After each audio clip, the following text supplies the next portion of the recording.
Bonjour à tous, bienvenue dans cette vidéo où je vous propose de découvrir la nouvelle plateforme d'Inaccord Série V. Il m'a semblé important de vous faire une présentation car cette solution est vraiment très complète, elle propose pas mal d'éléments intéressants, en particulier pour cette gamme de prix. Le but ici est de vous présenter très rapidement les fonctionnalités clés, les applications, car j'espère publier prochainement une seconde vidéo qui elle sera davantage dédiée à la partie configuration, si vous souhaitez voir plus en détail quelles sont les possibilités, ou si vous souhaitez tout simplement anticiper vos déploiements. Pour commencer, je vous propose de voir de quoi il s'agit, puisque cette plateforme est à premier abord une solution de matrissage multizone, donc par exemple pour les bars, les hôtels, les restaurants ou même les clubs de sport, mais pas seulement. Et là, c'est vraiment l'élément important. Ça peut être aussi une solution d'SP, donc simplement pour égaliser des enceintes. Vous pouvez vous en servir comme système d'appel, de zone, donc ça c'est pour les centres commerciaux, les points de vente au sens large. Vous pouvez vous en servir de mélangeur parce qu'on a une interface web, par exemple, pour de la sonorisation d'amphithéâtre ou pour un espace de présentation d'entreprise où vous allez pouvoir gérer vos niveaux. Vous pouvez également l'utiliser comme un mélangeur automatique. Donc ça, c'est très pratique, par exemple, pour les lieux de culte ou encore une fois pour les amphithéâtres ou pour des réunions locales. Et vous pouvez même l'utiliser pour une solution de lecture de messages multicanaux. Donc ça, c'est intéressant pour les sonorisations d'entrepôt, pour les lieux de production, ou même pourquoi pas pour des applications interactives, puisque vous avez des JPI sur les produits, donc des contacts secs, qui vont vous permettre de déclencher ces messages. Donc on va déjà voir les éléments. À ce jour, vous disposez de 4 produits. La VZX8, qui est une matrice 8 zones, et ou DSP Audio, en fonction de votre usage, avec beaucoup de fonctions pour toutes les applications que je viens de vous lister. La VZX Web App, qui est une application de configuration pour la VZX8 et ses accessoires. Il s'agit d'une application web, donc par définition accessible via navigateur.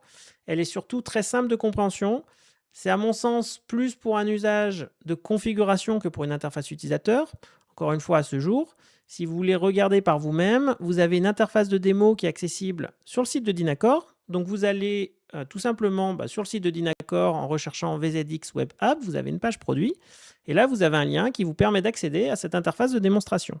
Autre point important concernant l'application, vous disposez d'un mélangeur virtuel. Donc ça, c'est un élément que je trouve très intéressant, puisque vous pouvez en fait définir quelle source vous souhaitez dans ce mélangeur virtuel. Et ça va donner, cette fois-ci, c'est un accès pour votre client final, pour un mix en live.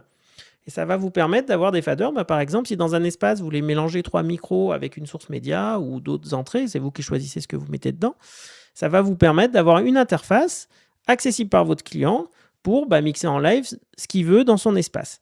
En revanche, même si vous pouvez l'affecter à plusieurs espaces, c'est un même mix en fait. C'est un mélangeur virtuel que vous affectez à un ou plusieurs espaces. Donc pour le moment, moi ce que je vous conseille, si vous avez besoin d'une VZX8 pour gérer plusieurs espaces, c'est de passer par des platines de gestion, les VWP, qui elles sont vraiment adaptées pour que votre client il ait uniquement en accès ce que vous souhaitez. Le troisième élément, ce sont justement les platines de contrôle VWP, qui ont plusieurs avantages. Le premier, c'est que vous pouvez centraliser, c'est-à-dire utiliser une seule platine pour gérer plusieurs zones. Si au contraire, vous souhaitez mettre 2 platines dans la même zone pour fournir plusieurs points de contrôle, c'est possible également, puisque vous pouvez au total raccorder jusqu'à 16 platines. Vous avez également la possibilité de verrouiller certaines fonctions via des codes PIN, si vous ne voulez pas que tous les utilisateurs aient accès à tout. Elles sont livrées avec des façades blanches ou noires, donc il y a une seule référence à gérer, c'est la même qui fait pour les 2 coloris. Et l'autre point important, c'est que vous n'avez pas besoin de switch. Donc là, c'est pareil, en termes de coût, c'est très intéressant, puisqu'il suffit de les raccorder les unes derrière les autres. Un autre élément, même s'il ne s'agit pas d'un produit, ce sont les contacts GPIO que vous avez sur la VZX8, qui sont aussi une interface à proprement parler, car vous avez une gestion assez complète et fine des actions, notamment pour la lecture de messages.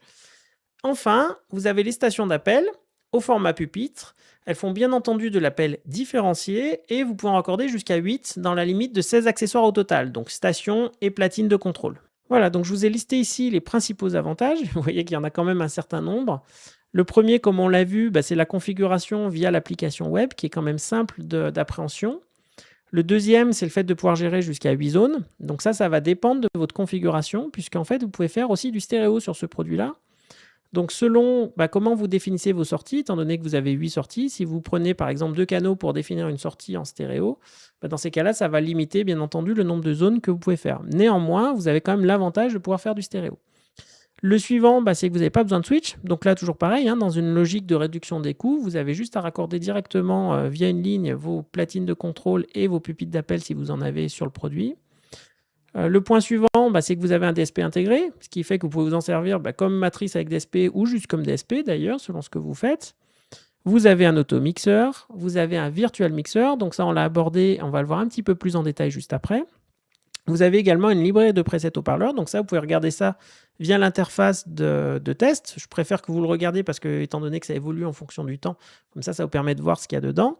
Si jamais, bien entendu, vous pouvez aussi faire des égalisations de votre côté, hein, pour quel que soit votre haut-parleur. Vous avez une flexibilité au niveau de la configuration, donc comme on l'a vu, le mono stéréo, également le choix de contrôle que vous voulez donner sur les platines murales par zone, et également ce que vous souhaitez affecter via des codes PIN. Vous pouvez faire de l'appel par zone, qu'il s'agisse de messages ou d'appels vocaux. Vous avez les platines de gestion sur lesquelles vous pouvez définir soit une platine centrale pour gérer la totalité de votre installation, soit au contraire faire une platine par zone, soit plusieurs platines dans la même zone. Enfin, vous avez vraiment la liberté de dire qu'est-ce qui est gérable pour chaque platine. Donc cette partie platine de gestion est quand même assez complète. Vous avez de très complet également toute la partie GPIO, donc ça c'est les contacts d'entrée-sortie avec les actions affectables. Le principal intérêt à mon sens, ça va être pour la lecture de messages par des déclenchements, donc soit branché sur une horloge qui fait des contacts, soit tout simplement pour faire des solutions interactives. À ce sujet, vous avez 8 lecteurs de messages, donc ça vous permet quand même de gérer pas mal de situations.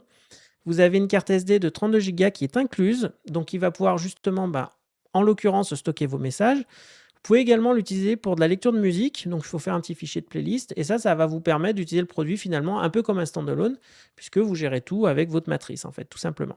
Alors, je vous propose également qu'on regarde la partie connectivité de la matrice VZX8. Donc, vous avez tout d'abord 4 entrées auxiliaires qui sont en RCA asymétrique sommet mono. Vous avez également 8 entrées Euroblock micro-ligne. Vous pouvez, si vous souhaitez faire du stéréo, grouper vos entrées par 2 pour pouvoir faire des canaux droite-gauche. Vous avez une entrée d'urgence 100 volts prioritaire. Au niveau de vos 20 entrées totales avec DSP, donc il s'agit des entrées auxiliaires, des entrées lignes, ce qui nous fait 12 entrées, et également les 8 lecteurs de messages mono qui sont intégrés. Pour les lecteurs mono, vous pouvez également, tout comme les entrées physiques, les raccorder par 2 pour faire 4 lecteurs stéréo si vous le souhaitez. Vous avez vos bus pour le raccordement de vos platines et de vos pupitres d'appel avec les canaux audio des pupitres d'appel qui passent par ce bus. Donc c'est jusqu'à 8 pupitres d'appel pour appel et 4 canaux audio. Vous avez 8 sorties sur bornier, sur Euroblock symétrique pour accorder tout type d'ampli analogique. Si jamais vous utilisez les amplis de la série V d'Inacor, vous avez des connectiques aussi également en RJ45. Donc il ne s'agit pas de réseau, c'est de la liaison point à point, mais ça va vous permettre de raccorder des amplificateurs 2 ou 4 canaux directement en faisant une liaison point à point entre la matrice et votre amplificateur sans avoir à connecter des Euroblocs. Vous avez le porte-contrôle bien entendu pour administrer le produit. Et vous avez 8 GPIO, comme on l'a vu, pour vos différentes actions. Vous avez également ici le raccordement des pupitres d'appel et des platines de contrôle.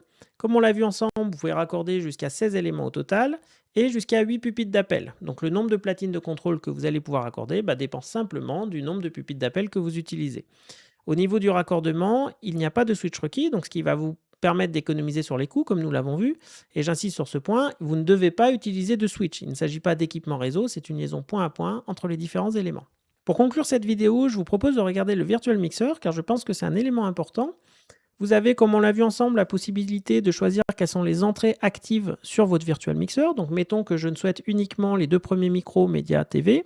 Vous pouvez bien sûr faire comme je l'ai fait, renommer vos entrées au préalable pour que tout soit plus clair. Vous pouvez activer ou non les effets. Donc ça, c'est plus si vous avez un restaurant avec une zone prestataire et vous souhaitez fournir une reverb, par exemple, pour les entrées micro. Donc là, je vais le laisser, mais bien entendu, ce n'est pas obligatoire. Et vous avez, comme on l'a vu ensemble, un QR code spécifique que vous pouvez imprimer pour que votre client ait accès à cette partie uniquement de Virtual Mixer. Donc moi, je suis sur PC actuellement sur l'interface de configuration. Donc je vais tout simplement cliquer sur le lien. Et vous avez un accès, comme on l'a vu ensemble, de ce qu'on a dit, c'est-à-dire vos faders, votre volume général, et si vous avez la partie effet, vous avez la partie effet sur le côté pour définir les effets sur vos tranches. Voilà, j'espère que cette vidéo vous aura intéressé et que ce produit répond à vos besoins. N'hésitez pas à nous contacter si vous avez des questions, et je vous dis à très bientôt pour une prochaine vidéo.